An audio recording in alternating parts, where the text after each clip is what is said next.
सोसाट्याचा वारा अन गावाला मिळाला संकेत सारा की कदाचित आज पडतील गावाला येईल पुन्हा नवा बहारा।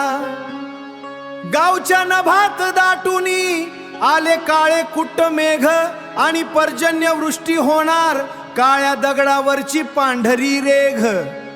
पर्जन्य वृष्टी सुरू झाल्यावर थुई थुई नाचाया लागला मयूर अन त्याच्या आनंदाचा भरून आला उर।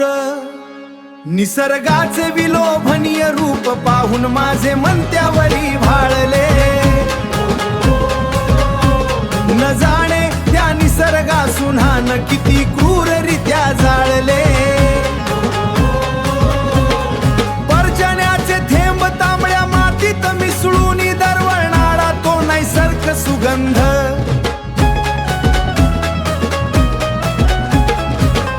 या सुगंधासमोर फिके पडी जगातील सर्वत्रचे गंध।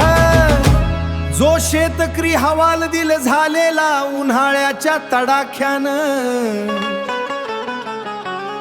पर्जन्य ऋतूत त्याच्या आशा पल्लवित झाल्या आनंदानं।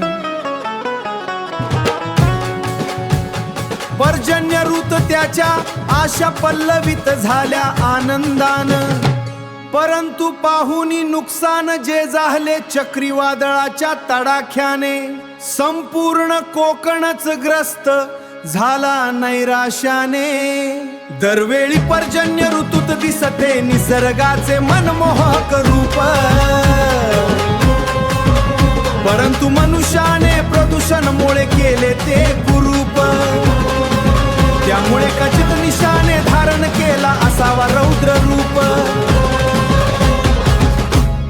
त्यामुळे कदाचित निसर्गाने धारण केला असावा रौद्र रूप, जेणेकरून मनुष्याने शिकवण घेऊन या त्यास नवा हुरूप। वैभव प्रवीण पाटील,